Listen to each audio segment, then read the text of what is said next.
Assalamualaikum warahmatullahi wabarakatuh. Selamat pagi teman-teman semuanya. Pagi Mbak Dela. Hari ini kita melanjutkan presentasi bab selanjutnya ya. Untuk kesempatan pada hari ini yaitu dari kelompok B3.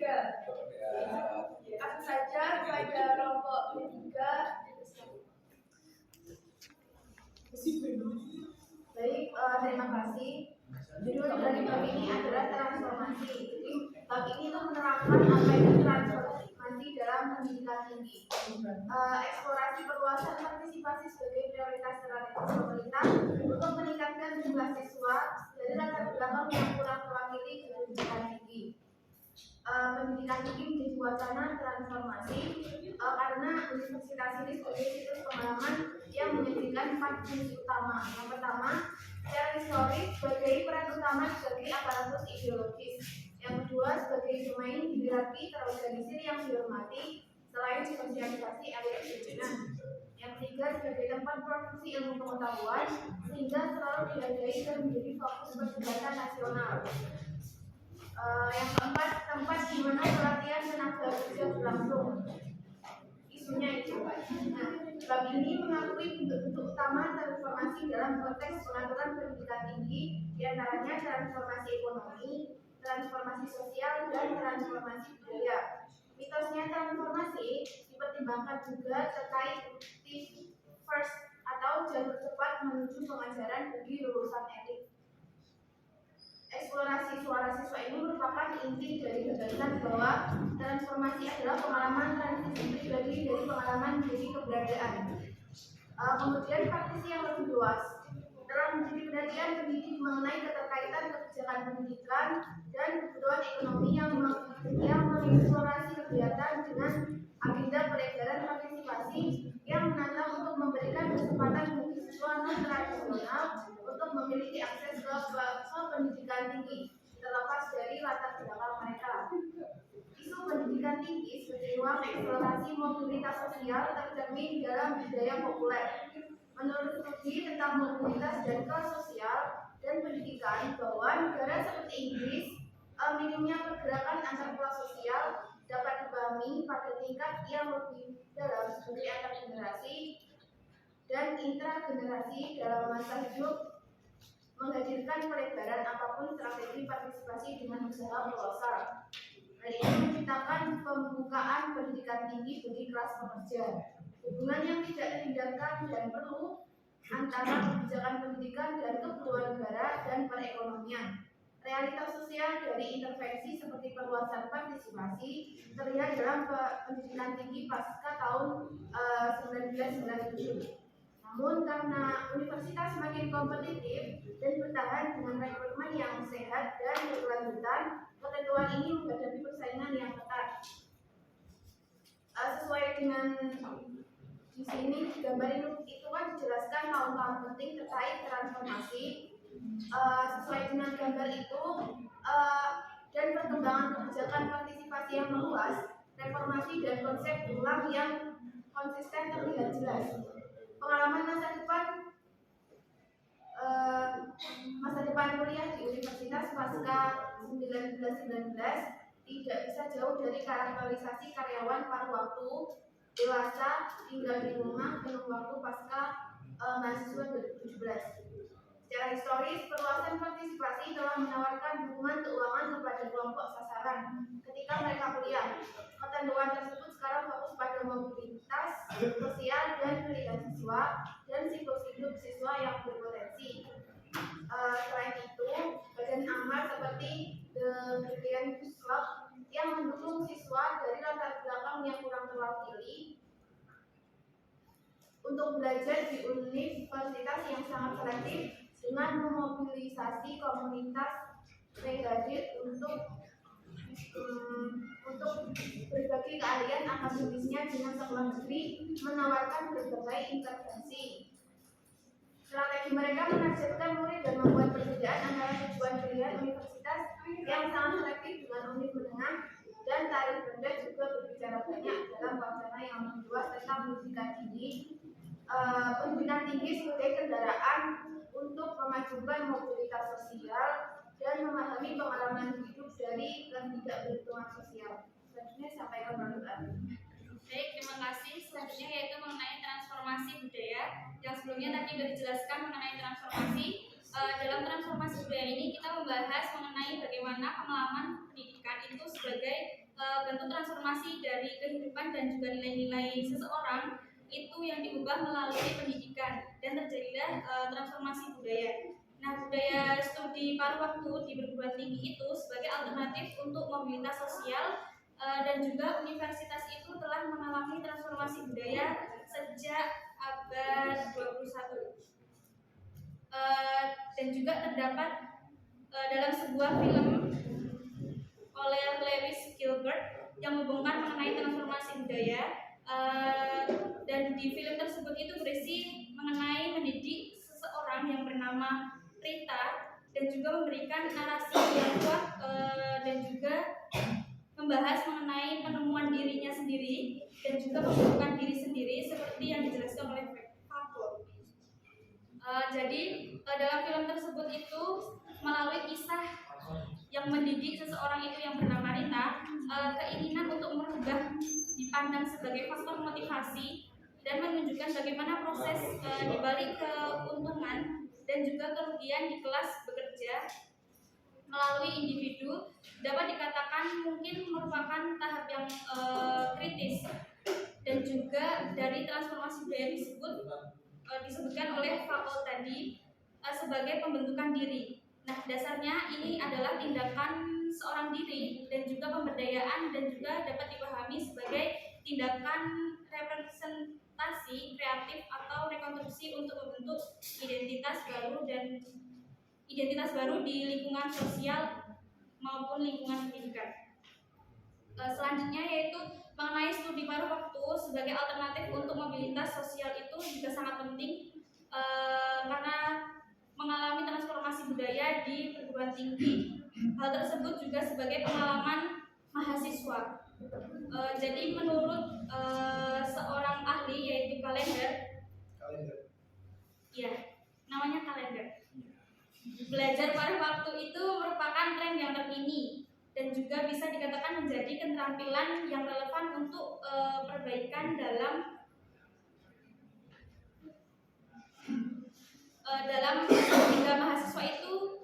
sepertiga mahasiswa sarjana Inggris itu melakukan belajar paruh waktu dan juga transformasi budaya di tingkat perguruan tinggi itu mencerminkan mahasiswa yang di atas 21 tahun itu sudah bertanggung jawab atas rumah, keluarga, dan juga dirinya sendiri serta pekerjaan dengan penyesuaian terhadap pendidikan yang ditempuhnya di perguruan tinggi. Nah, kesimpulan dari transformasi budaya itu adalah hasil yang tidak diinginkan dari partisipasi lebih luas yang sudah dijelaskan oleh Mbak Tata tadi, yaitu universitas tidak hanya harus menerima perubahan yang diminta lembaga, tetapi juga transformasi budaya tersebut memberikan perubahan yang signifikan seperti perguruan tinggi atau Universitas Oxford dan juga Cambridge itu sudah menjadi minoritas karena berbeda dengan universitas yang berbasis kemasyarakatan dan memenuhi kebutuhan masyarakat. Mungkin selanjutnya akan dijelaskan oleh Mas Alim. Baik, selanjutnya itu ada keragaman dan kepemimpinan yang partisipasi yang lebih luas dalam proses pendidikan tinggi juga harus menantang dan berusaha untuk membantu isu-isu keragaman dan kepemimpinan sehingga siswa yang mereka dukung dapat melihat pemimpin seperti mereka dan merupakan faktor motivasi yang lebih tinggi lagi. Keberagaman dalam konteks ini adalah tentang keterwakilan yang setara dari semua kelompok yang terpinggirkan dan minoritas dalam masyarakat. Namun pada pembahasan kali ini akan mengeksplorasi ras dan pendidikan dan akan merefleksikan pengalaman akademis minority ethnic atau PMI karena menjadi fokus penelitian yang cukup besar dalam beberapa tahun terakhir, ya dikatakan oleh Alexander dan Ade. Lalu untuk literatur ini itu juga mengeksplorasi banyak faktor termasuk permintaan akademisi untuk beralih dari pembicaraan tokenistik tentang kesetaraan ke realitas representatif di tingkat kepemimpinan dan kesadaran bahwa ada penolakan di dalam sebuah akademi untuk melakukan hal ini. Dan itu juga patriarki dan hierarki signifikan di samping budaya organisasi yang merusak keragaman di ruang akademik tersebut. Dan Overme dan kawan-kawan pada tahun 2019 berbicara tentang pengalaman mereka tentang tembus pandangnya terkait dengan akademi yang mengarah pada upaya mereka untuk mengganggu status quo sebagai siswa. Mereka juga merujuk pada representasi oleh orang-orang yang mereka kenal di antara staf akademik serta kurikulum yang ditentang mereka. Sebagai gabungan faktor-faktor ini mengkonfirmasi bahwa keragaman dibatasi dan ditentang oleh universitas mereka. Strategi pengembangan pernyataan dan keanekaragaman oleh masing-masing universitas seperti yang dikatakan oleh UFS telah banyak dikritik oleh para peneliti sebagai retorika kosong jika dibandingkan dengan disparitas mengenai peran kepemimpinan. Gangguan budaya kompleks dan tidak adil ini berarti bahwa akademisi BMI dialihkan dari pekerjaan mereka yang sebenarnya sebagai mengatasi klaim di persentivitas, kurangnya kerjasama atau seperti yang ditunjukkan oleh peserta yang di atas. Mereka juga pergi untuk demi kesejahteraan mereka sendiri. Alexander pada 2018 itu menggambarkan budaya yang tidak adil ini sebagai proses pengambilan keputusan yang bias yang tidak disadari, di mana staf senior ingin menunjuk kandidat yang mencerminkan budaya gender atau ras mereka sendiri, kepuasan diri pada masalah kesetaraan dan pengawasan berlebihan yang membutuhkan bentuk pertanyaan profesionalisme. Dan berhubungan dengan contoh terakhir yang ada di atas, maka suasana formal dan publik ketika percakapan saat tiba-tiba berada dalam pertanyaan langsung tentang kualifikasi dan pengalaman kerja sebelumnya yang ditunjukkan pada BMI dalam kelompok. Pengalaman kepemimpinan itu sendiri di pendidikan tinggi juga dirusak karena pemahaman tentang keadaan rasial karena tidak cocok dengan narasi yang sudah ada dan cenderung dibatasi oleh staf BMI sendiri. Intinya pada penelitian ini, Miller menyajikan nilai yang berbeda terkait dengan modal di akademi yang secara tradisional merupakan kelas menengah kulit putih. Di sini BMI dibatasi, tetapi modal kulit putih meskipun tidak terlihat memiliki kekuatan dan pengaruh di dunia rasisme yang sekarang ini.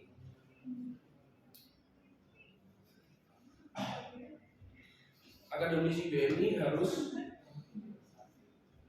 yakin meskipun dengan mau nggak mau memahami bahwa pernyataan kesetaraan dari kinerja mereka tidak saja mendukung kampus mereka bahwa akses jaringan kulit putih merupakan langkah integral untuk kemajuan karir mereka.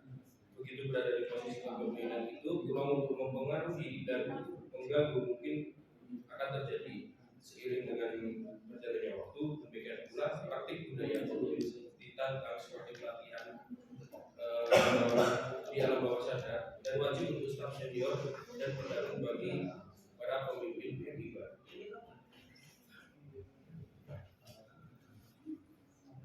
Selanjutnya adalah ajaran pertama dan mitos transformasi. Argumen and plan for the creation of the teacher box merupakan salah satu judul yang ditulis oleh Medical di Princeton University yang di dalamnya merangkum tentang ideologi ajar untuk Amerika. Nah, pada tahun 2018 ini, Wendy Cobb merupakan seorang CEO dan salah satu pendiri Teach for All, jaringan keluarga independen global yang bertujuan untuk mendukung peluang pendidikan. Dia juga pendiri Teach for America yang membanggakan lebih dari 60.000 pemimpin yang berdampak pada kehidupan saat siswa Amerika pada 30 tahun terakhir. Di Inggris, Teach First itu berakar pada pendidikan guru awal yang bertujuan untuk merekrut mahasiswa lulusan berkualitas tinggi yang dimungkinkan tidak mempertimbangkan untuk mengajar pada mata pelajaran yang berkalangan dulu seperti sains, matematika, dan bahasa modern. Dan tentunya di suatu daerah di mana perekrutan guru itu merupakan masalah.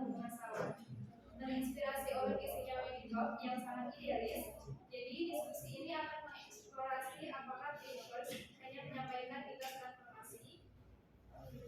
Menurut Sam Friedman, Direktur Riset Evaluasi dan Dampak Teach First, salah satu kritik yang paling umum terhadap Teach First adalah banyak peserta yang melihatnya sebagai batu loncatan menuju sesuatu yang lebih baik. Di samping penelitian yang dilakukan dengan kandidat Teach First yang mengeksplorasi fondasi persaingan neoliberal, pilihan kepemimpinan gaya perusahaan dan fokus akut pada guru pahlawan individu mungkin tidak memungkinkan untuk mengetahui bahwa dalam perbandingan dengan guru di jalur postgraduate, sertifikat in education itu 31% lebih sedikit guru yang tetap berprofesi setelah 4 tahun. Udara jaringan Teach First yang didukung oleh jaringan alumni dan sponsor perusahaan membenarkan dan memperkuat pemahaman tentang kursus 2 tahun studi bekerja di sekolah daripada langkah pertama menuju karir mengajar. Selanjutnya, pendekatan yang digerakkan oleh misi yang diadopsi dari model Amerika untuk mengatasi ketidakadilan sosial juga bersifat jangka pendek. Hal ini terbukti dalam komposisi manajerial di perusahaan multinasional yang tersedia untuk peserta Teach First dan angka retensi yang rendah dalam mengajar di luar buatan wajib. Melihat lensa global yang lebih luas termasuk dalam paparan dan perspektif Australia menunjukkan bahwa duta besar siap mengambil posisi manajemen yang besar, memanfaatkan pengalaman peningkatan keterampilan yang intens dengan mengorbankan pembayaran pajak. Yang paling menarik dari semua realisasi oleh Teach First atau Teach for All, perekrutan global adalah bahwa proyek moral pada kenyataannya tidak mungkin dan narasi pahlawan menyajikan keputusan akut dengan realitas pengajaran sehari-hari dalam pengaturan yang menantang. Hal ini tercermin baik dalam masalah retensi dan masa jabatan 2 tahun di sekolah yang menantang di masa stabilitas di pendidikan industrial sudah menjadi perhatian yang mendesak. Menempatkan peserta di sekolah paling menantang Jawa Timur, mosaik, dan mengatasi masalah struktural yang mengantar yang telah mempengaruhi siswa, orang tua mereka, dan luas dari komunitas sekolah selama bertahun-tahun. Sebagai penutup, Teach First menetapkan untuk membayangkan kembali peran guru dengan pendekatan berdinamis dan etis yang menangkap banyak daya yang dicari dari lulusan yang cepat, pengalaman kerja yang menarik di organisasi terbaik dan untuk menjadi sukses dengan cepat. Peserta Teach First tidak hanya seorang guru tetapi juga seorang aktivis filantropi, membuat perubahan dan pemimpin global yang potensial perpindahannya menjadi dari role kelas ke pengalaman yang juga. Untuk selanjutnya nanti sampai ke Baik, selanjutnya ya, ini buku transformasi. Jadi tentang buku transformasi ini menjelaskan tentang transformasi dalam kehidupan nyata. Penting untuk kita mengakui karena kita tidak dapat maju tanpa melihat pengaruh dari berbagai faktor yang signifikan seperti peran penting orang tua dalam mendidik anak-anaknya untuk menentukan akses pendidikan.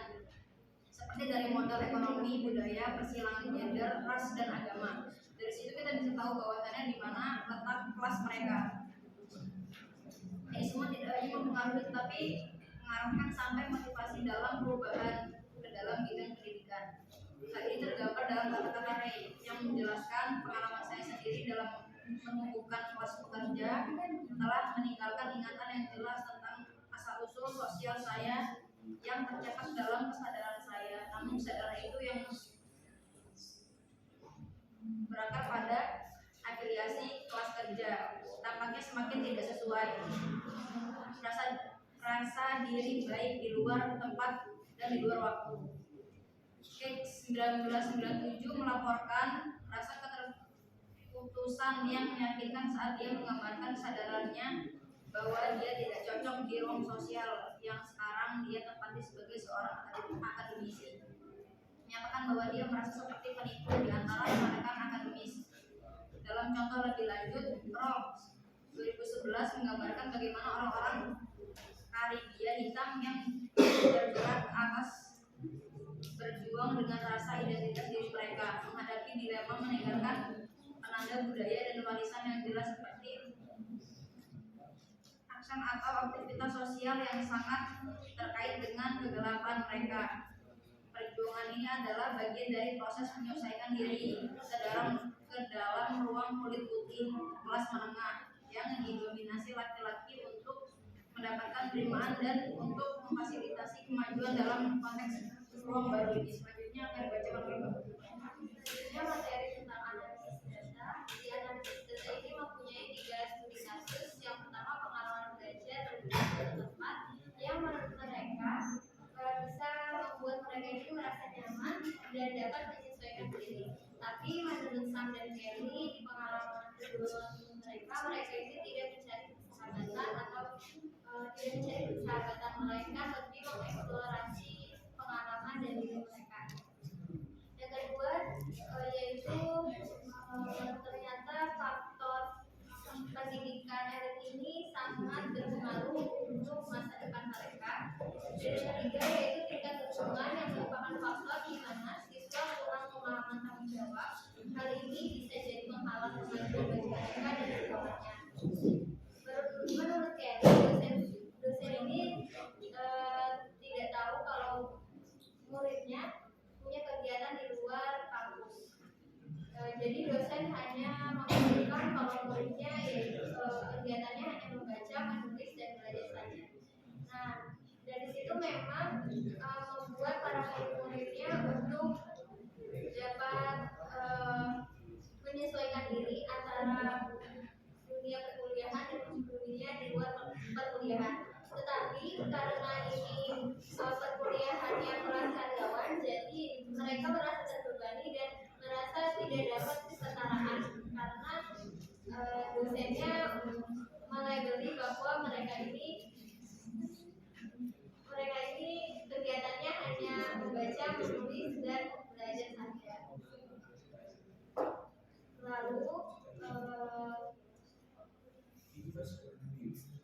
Lalu setiap orang ini mengungkapkan aspirasinya masing-masing tentang pengaruhnya, dan dari situ terjadilah tumpang tindih aspirasi untuk menjadikan faktor signifikan transformasi ke depannya. Lalu Bauman pada tahun 2005 berpendapat bahwa aspirasi pada pengejaran etos kerja yang positif dan keyakinan meritokrasi di mana individu didorong untuk percaya bahwa keras pekerjaan yang didominasikan dengan bakat akan menghasilkan imbalan ekonomi. Dan Bauman berpendapat bahwa orang-orang yang tidak berinvestasi atau tidak bersungguh-sungguh dalam etos kerjanya merupakan orang yang gagal. Jadi intinya mahasiswa atau murid dari golongan kelas karyawan ini harus bisa mengatur waktunya dalam kegiatan perkuliahan dan di luar perkuliahan.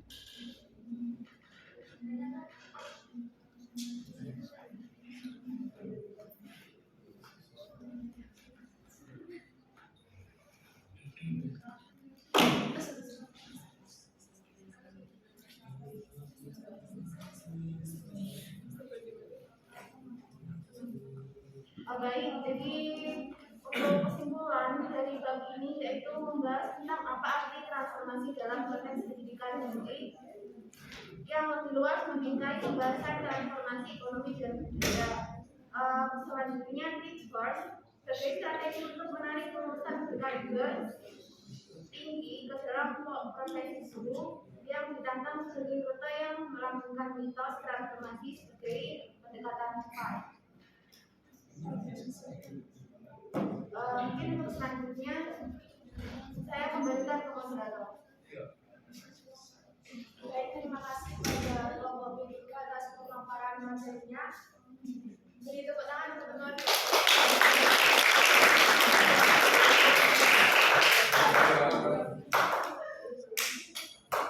Mungkin cukup sekian presentasi pada hari ini. Kurang lebihnya mohon maaf. Wassalamualaikum warahmatullahi wabarakatuh. Waalaikumsalam warahmatullahi wabarakatuh.